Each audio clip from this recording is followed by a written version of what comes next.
We are here on Daf Nun Ches, Chelek Beis, Perek Gimel Oyis Beis. We were discussing the idea of Nekama. And this idea of Nekama is so amazing. It's really quite amazing how HaKadosh Baruch Hu uses this tool of Nekama to reverse things, to reverse events in history, to change things around. So the midah of HaKadosh Baruch Hu, this is a midah of HaKadosh Baruch Hu of Nekama. And like we started to say last week, we can't take on this midah of Nekama. The reason why is because it's not a midah that we're supposed to emulate him. The midah of Nekama is to reverse things that happened. It's to take things that happened and say, no, this was not right, and now I have to change it. I have to undo it. When something happens to us, we always have to view it as Hashem wanted this to happen to me. Something happened to me, Hashem wanted it to happen to me. I can't go and reverse it because that would say, you know what? This should never have happened to me. That's kfirah. Hashem wanted it to happen to me, and that's why it happened to me. So if I try to undo it, it's like saying, no, this should never have happened to me, which is basically saying, Hashem is not in charge, I'm in charge. And I can undo what Hashem wants to happen. No. We can't do that, which is why we cannot take Nekama. I'm not here about halachically that Nekama is only usher to another Jew or to a guy, maybe different. I'm not here to talk about the halachas, but the concept, the idea behind it. So now here in Oyz Beis, we're going back into Hashem is a kel Nekamos. That's why he starts over here. Hashem Yisbarach Nikra Kel Nekamos Hashem. Hashem is called a vengeful God. Hainu Nekama lo rak no'ev yo'el lo Yisbarach. Not only that it's beautiful for Hashem to have Nekama, ela muchrachas. He has to have Nekama mipnei mitzius hayichud, because Hashem is one. Because of his oneness, he has to have the power of Nekama. V'hainu, what does that mean? If one day somebody would sin against Hashem, and the next day he doesn't sin, he stops sinning, he didn't do the chet. If you would look at what happened over here, yesterday he went against the Ratzon Hashem, and today he didn't go against the Ratzon Hashem. The sum comes out, each one contradicts the other. As sikum zeh as kol ikar yichud, she'HaKadosh Baruch Hu moilech me'olam ad olam, al kol rega v'rega, v'al kol ma'aser v'ma'aser. V'yefshar shetem mitzius be'ezer rega chutz mil'shitas ritzono yisbarach. How can it be that there's even 1 second in the world that's going against Ratzon Hashem?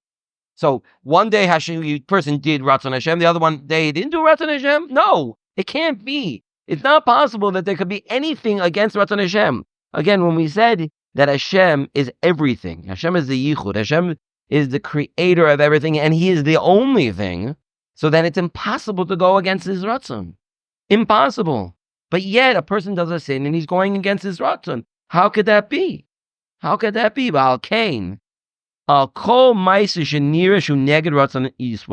Anything that is done in the world, that it looks like that this thing is against Ratzon Hashem. For example, a chet. That's clearly against Ratzon Hashem. Hashem told us there's 613 mitzvahs. We have to keep them. Person doesn't keep the mitzvahs, so he's going against the Ratzon Hashem. It has to be that this ma'aseh that was done has to be reversed. It has to be undone. It has to be as if it was never done. Nekama is how that is done. Hashem undoes it. Like we saw by Mitzrayim, that Hashem gave Nekama on the Egyptian nation, and thereby reversed all the avdus. We are not a slave nation. We are a holy nation. We're an elevated nation. We're not a slave nation. Hashem undid that avdus. So to anything that's against Ratzon Hashem, Hashem will undo it. That's what the midah of Nekama is. And that's what an onesh is. It's undoing it. We can uproot it retroactively So we can understand what happens when somebody tries to do something against the Ratzon Hashem. Mitzius shel ko'evi yisurim mitzar. Pain, suffering. Nimsa shin mitzbayer limafresh ve'emes ein mitzius la'asot neged haratzon elyon. You can't, the pain, the suffering that comes through the punishment because of the act that was done against Ratzon Hashem serves to undo the Maisa that was done. Nimsa nitakin ha-Maisa lemafred, undoes it lemafred. That's what Nekama does. That's what taking revenge does. It undoes it. So a person thinks you can go against Ratzon Hashem. Yeah, I can go against Ratzon Hashem. Look, I'm going to go and do this Aveira. I did it. You think so? You think you did Ratzon? You think you went against Ratzon Hashem? You're going to see. You did a Maisa. Hashem's going to undo that Maisa. That Maisa is going to get undone as if it would never happen. How is he going to do that? Well, that's what Nekama is for. That's how Nekama works. How does undoing the Maisa now translate into the original Maisa being Ratzon Hashem? No, so the original Maisa is if it was erased, as if it was never done. We're going to see in a second.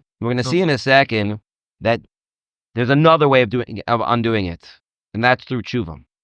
In just another few lines, we can talk about what does tshuva do? How does tshuva undo it? What? Oh, so it gets reversed, and there it's different. There are different ways of getting rid of something that was against Ratzon Hashem. We can erase it, or we can reverse it. So he's saying that there is nothing that's against Ratzon. Right? What does it mean? So even that Aveira was not against Ratzon Hashem. Why? So why wasn't it against? The person did an Aveira. Why is it not against Ratzon Hashem? So there, either we can say we erased the Aveira as if it was never done, because the Yisurin, the Tsar, the punishment that comes in its place, that Nekama, is what undoes it. Like we learned last time about the din that was done to Mitzrayim, that was done in a way to undo the wrong that was done to the Jewish people, that they are not a slave nation. Like we gave the example of the child that was kidnapped and forced to serve as a slave, and then he was saved. But he's always going to have within him, I'm a slave. As if he's only saved, we grabbed him and ran off with him, and he was saved from his captors, but he's always going to have within him that he's a slave. If we punish the perpetrators, and the punishment, what it does is this should never have been done, and it serves to undo it. But it sounds like there was a Maisa that was done neged Ratzon Hashem, and then that Maisa neged Ratzon Hashem was undone. I thought the point that he's trying to say is that the original Maisa wasn't even neged Hashem. No, not necessarily. It's undone as if it was erased. But we're going to see maybe it's going to be a little bit different when it comes to tshuva. We're not saying that the original Maisa necessarily becomes a Ratzon Hashem. But the original Maisa was if it was never done, and therefore there was nothing against Ratzon Hashem. That Maisa gets reversed, or gets undone. Ne'ekar l'mafreya, as he puts it, gets uprooted from its very source, and therefore it's as if it was never here. That didn't happen. And that's what he says over here in this paragraph. We're in the middle of paragraph Al Kain. V'chein amru Chazal, kol ha'omer HaKadosh Baruch Hu vatron. Anybody who says that Hashem will look the other way, Hashem will look the other way. Yivatru chayav, his life will be looked at the other way. Shivitru al mashu min amashu b'kavod shemayim. You think Hashem is going to give up on one little teeny iota on kavod shemayim? Zeneged kol yesod yichud. To be mavater on anything in this world that goes against Ratzon Hashem is going against the yesod of yichud, that Hashem is everything and nobody can do anything against Ratzon Hashem.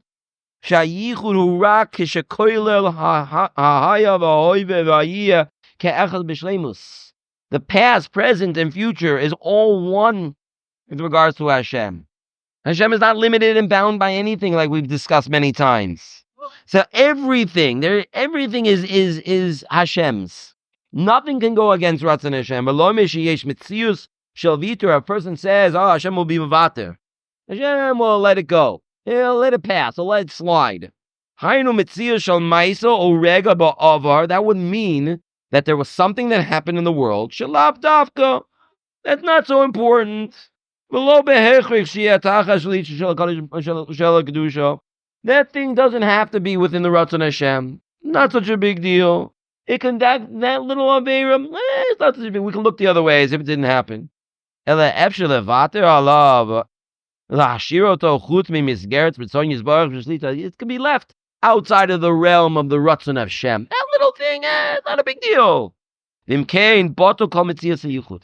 That takes away from the idea and from the yisoid in Emunah that HaKadosh Baruch Hu is everything. Everything means everything. That's what it means. There is not everything but.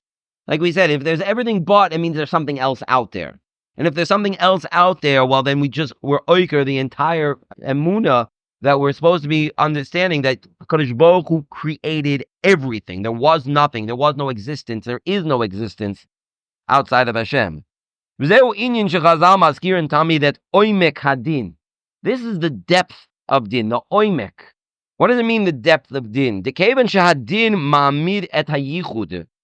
The fact that Hashem is done, like we saw by Mitzrayim, that Hashem was done Mitzrayim, that shows that Hashem, of the yichud of Hashem, that Hashem is all powerful and there is no limit at all to Hashem. It has to be that Hashem has the ability to undo everything, and that's what din is. To give back, to reverse, or to undo anything that was done against his ratzon.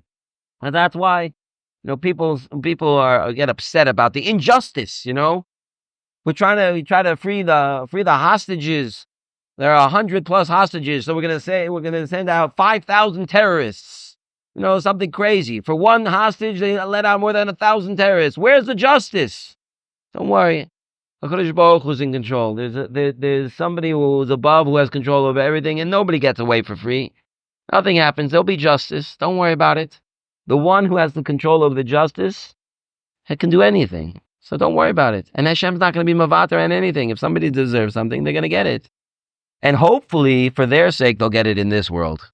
Just getting it in the next world is much worse. So, HaKadosh Baruch will undo it. You don't have to worry. Justice will be done. Just like there's no end to the oneness of HaKadosh Baruch Hu.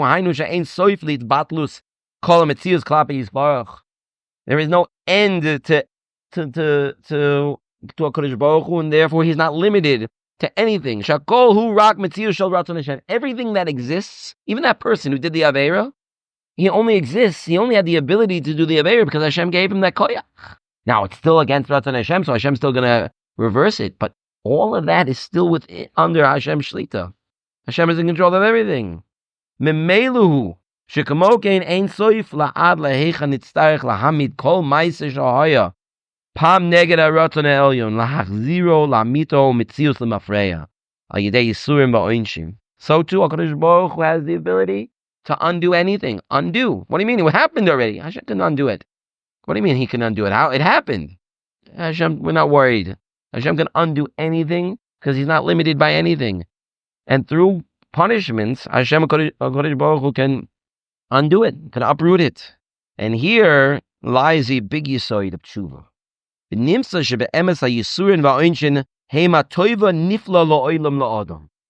Getting a punishment is actually a wonderful thing. Yisurin is a wonderful thing.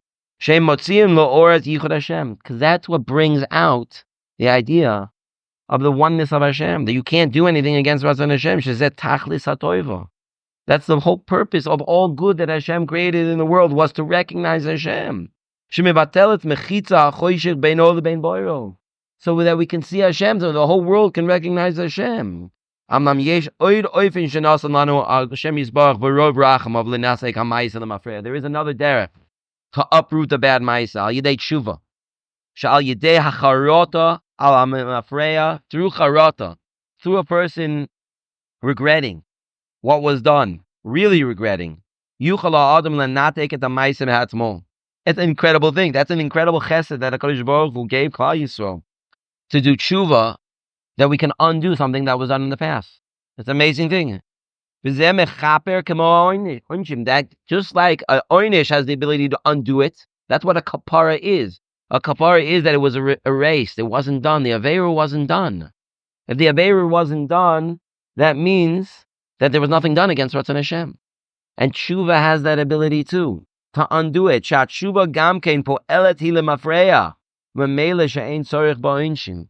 Maybe over here we can add in, even though he doesn't say it, that there's a difference between tshuva me'ira and tshuva me'ava. That tshuva me'ara is a oifech, the aveira to be a mitzvah, because it's a derech. It becomes a derech now for even doing more ratzon Hashem. If a person can be inspired by their own aveiros to do more ratzon Hashem, then the aveira itself is bringing more kiddush Shem Shemayim. And it's an amazing thing. It's an amazing thing. I think I heard from you, Dr. Frucht, a very nice word. I enjoyed the word that I heard from you about the Mishnah at the end of Maseches Yuma. The Mishnah at the end of Maseches Yuma says, you can tell me you remember this word.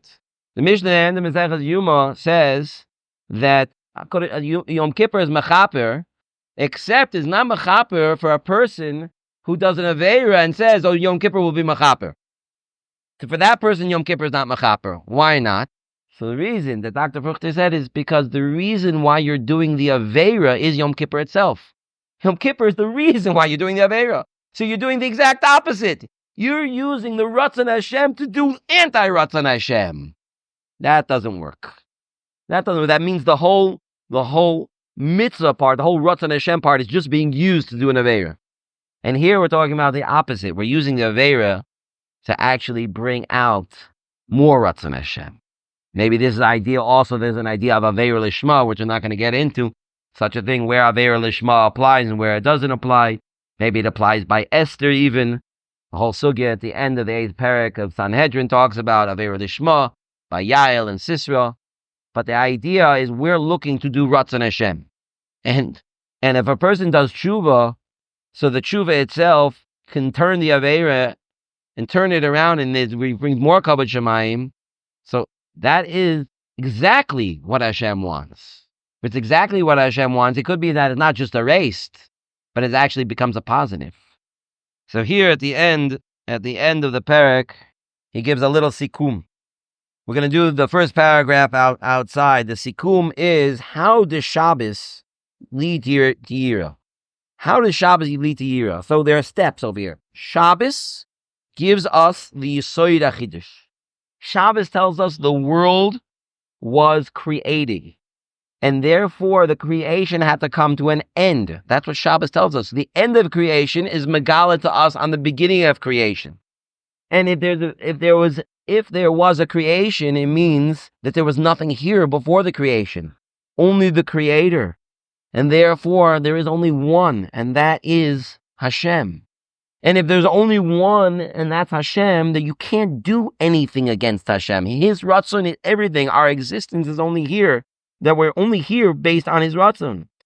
And therefore, if He's the only one, then the Midas Adin that He uses can reverse anything when it's against His Ratzon. So that everything in the end will be Ratzon Hashem. And therefore we'll have a fear of Midas Adin. The fear of Midas Adin will come because we understand that yichud of Hashem, that nothing can be done. And that's how Shabbos should lead to the fear. Should lead to fear of Hashem. So we really understand what it means the yichud Hashem. Now this is a lot of steps. There's a lot of steps over here. How are we supposed to do this? So really in the next parak, we're going to be talking about some of the Yesodis of Emunah. But I'm going to just give a little coming attractions over here to explain a very, very important point that he says in the next parak that really is going to, I hope, make an impact on this Lamaisa. And that is, what is our avoida on Shabbos? What's our avoida on Shabbos? Every Chag has its specific avoida, special mitzvah supposed to do. What's our avoida on Shabbos? Our avoida on Shabbos is to focus on these points. That's what we're supposed to do. We're supposed to be thinking about on Shabbos how HaKadosh Baruch Hu created the world of nothing, and He finished His creation on Shabbos. And that shows that all of creation only came from Ratzon Hashem. And how that shows that all of Ratzon Hashem is the only thing that there is in existence. These are the points we're supposed to be focusing on, even though it seems like it's another point, on top of another point, on top of another point. So is it so pashut? It's not so pashut. Our job is to think about these things, to be mechazik in these things. And that's how it'll make a difference to us. That's what our job is. That's what we're supposed to be doing on Shabbos. And we're supposed to be coming to this fear of Shabbos because of the understanding of what Shabbos represents. But the only way we're going to get there is if we put in that effort. That's what a person is supposed to do when you're walking to shul, when you're saying Vayechulu, right? We said Vayechulu is the Yisoidis. We said there were 3 Lashonas, Vayechulu, Vayechala, and Vayishbois, which we'll be focusing on. We say it 3 times on a Friday night, on a regular Friday night. 3 times we say it with Shmoneh Esrei, we say it after Shmoneh Esrei, and we say it at Kiddush. 3 times we should be focusing. What are we saying? And we even said earlier that when we say Vayechulu, you get a kapara. Do you know why you get a kapara? You get a kapara because I believe in Hashem, and I believe in the Yichud of Hashem, and I believe that Hashem created the world. That's what I'm saying. Hashem created the world. And that's what the 7th day represents, and that's why Hashem is coming out on the 7th day to show it's me. It's only me. The more I focus on that, the more it becomes internalized. If a person just says the words again and again and again, they wonder, like, why don't I ever feel Shabbos? Why don't I ever feel Shabbos? Right? This is a very, very common thing. Why, Shabbos is so holy, so special, right? But there's Pashup Pshat is not the cholent that's necessarily, making you feel that way, although probably the cholent does play a role, but maybe the herring also. The Maisa, the more we think about what we're doing here, the more we're being mechazik our emunah in Hashem, the more we're connecting to what Shabbos is. And that's what he says here at the very end of this paragraph, the last paragraph of the parak.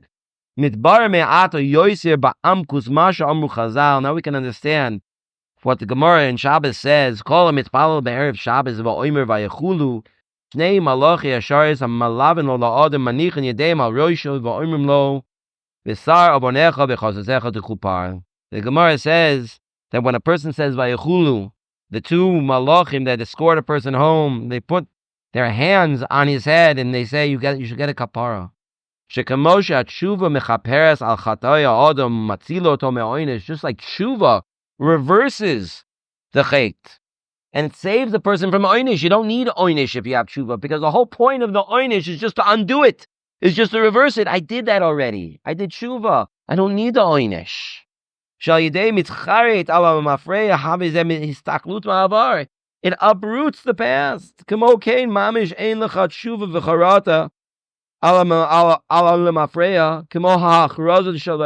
greatest, or one of the greatest forms of tshuva is the announcing Vayechulu.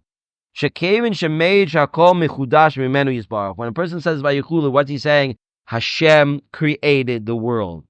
He's announcing to everyone, by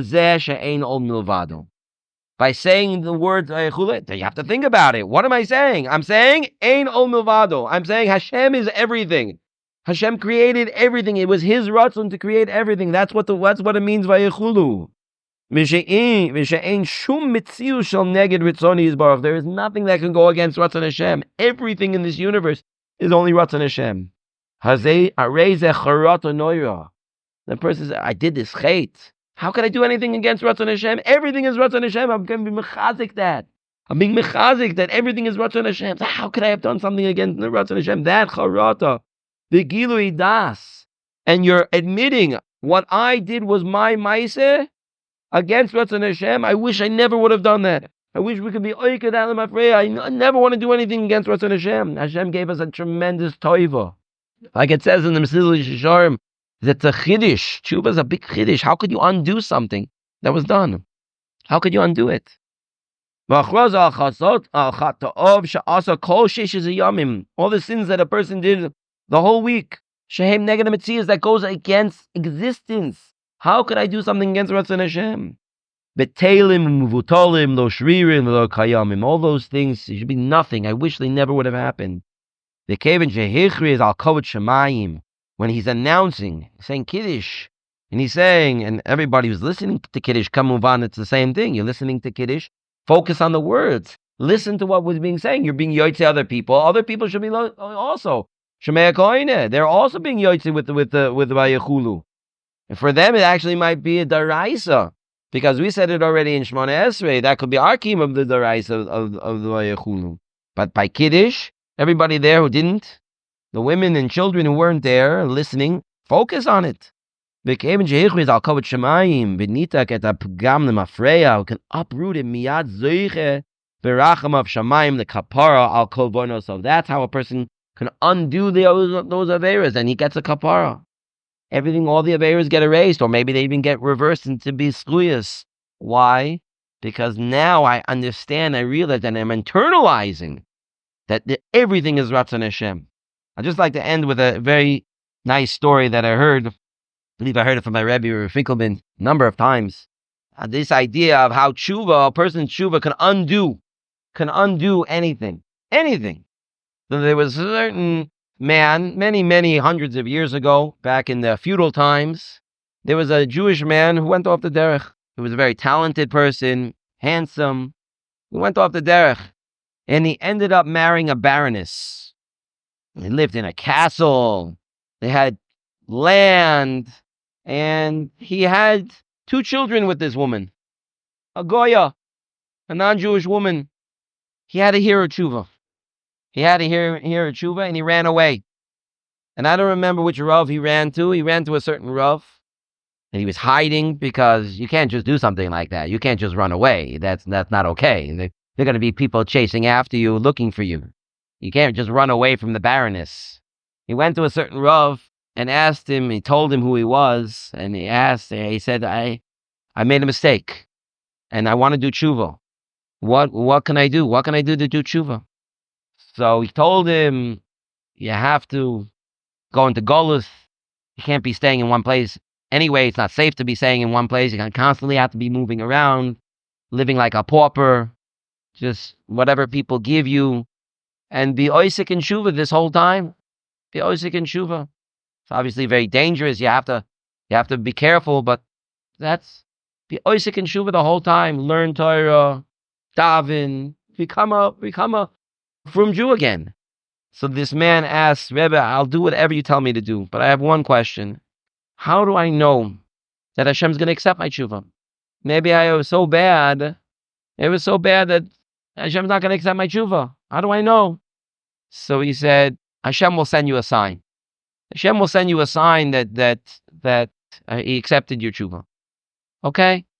And he left, and running from town to town, never staying so long in each place, till a number of months, or maybe it was even years later, he was in a certain town, in the back of the shul, saying Tehillim, and he overheard a conversation. The conversation went like this. 2 guys talking to each other. Hey, did you hear about Ploini Almoini? Yeah, the guy who was married to the Goyish baroness. Yeah, they say he's here in our town. Do you believe it? The man is listening in the back of the shul, listening to this conversation. He gets a pachad. They found me. How'd they find me? Yeah, the baroness herself is on the way now. They say she's on the way, coming here to find him right now. I can't believe it. Wow, we're going to have an action over here. You believe it? And he's shaking. And he's thinking to himself, should I run? Should I run now? There's only one road out of town. Probably that's the road they're coming in on. So she's going to meet me on the way. It's too dangerous. What should I do? So he decided, you know what? I'm just going to stay here, and I'm going to daven. I'm going to be oisik b'tshuva, and that's it. And then I'll put it in Hashem's hand. I'm trying to run away would be even more dangerous at this point. I'm just going to stay here. What? No. I guess there was no forest. I don't know. This is how I heard the story. A few days later, he's still sitting there in the back of the shul, davening. And he hears another conversation. Again, I don't know, it was the same two guys hocking around, And he heard, did you hear what happened? What happened? The baroness, she was on her way here. Yeah. Says she crossed over the bridge and the bridge collapsed. She and her 2 children fell into the ravine. They all died. He said that's how he knew that his tshuva was accepted. You have to imagine, a person who goes off the derech like that, he's leaving behind 2 children that are goyim. He brought children who are goyim into the world. How do you reverse that? How do you undo that? You can do tshuva, but the Yetzias is here. What you did is here in the world. These 2 children are against Ratzon Hashem. They're against Ratzon Hashem. Their existence is against Ratzon Hashem. So that's why he got a sign. Hashem undid it. Hashem undid what he did because he had a real tshuva. And he undid it. Anything can happen. How? It's very interesting Gemara. Maybe it's connected. The Gemara doesn't connect to it. But there's a very interesting Gemara in Yevamos. The Gemara in Yevamos wants to make a diuk that a mamzer, after 10 generations, will be mutter. Mutter to marry into Klal Yisrael. Any mamzer cannot marry a regular Jew. Mamzer is not allowed to marry a regular Jew. It's asur. The creation of a mamzer came through an aveiro. It came through an aveiro. Unless it was a mamzer marrying a mamzeirus. Right? That's not an aveiro. Or a mamzer marrying a goy or a mamzeirus marrying a goy. But the initial mamzer came through an aveiro. So the Gemara wants to say, maybe when you hit the 10th generation of mamzer, which means a mamzer marries a mamzeirus and they have a child, and that mamzer marries another mamzer, meaning 10th generations down, maybe the 10th generation is mutter to marry a regular Jew. And I believe it's Rabbi Lezer there. The Gemara says, they asked Rabbi Lezer, and Rabbi Lezer says, 10th generation? They don't even make it to the 3rd generation. Show me a 3rd generation mamzer, it's a chiddush. They never make it to 10th generation because Hashem makes sure they don't last. They don't stick around. The Gemara there says the reason is because Hashem doesn't want to taint the lineage of Klal Yisrael. But we can put in this point also. Maybe we can add this point to Rapinkas, that this is a maisa that's against Ratzon Hashem. We have to undo that. Hashem doesn't want that in the world. So that's it. At it just ends. Hashem doesn't allow it to continue. And that's it. Gemara doesn't say that. I'm just bringing my own thought in over here. Hashem just, that's it. Cuts it off. Because anything that's against Ratzon Hashem gets undone, gets reversed. The question is how it's going to be done, how it's going to be reversed. From ourselves, we should look at Teshuva.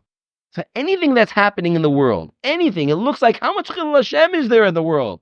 Look what's going on in the world. It's terrible. It's all going against Ratzon Hashem. Don't worry. Hashem has ways. Everything in the end is going to be Ratzon Hashem. How is it going to be Ratzon Hashem? Well, we'll see. We have Purim coming up.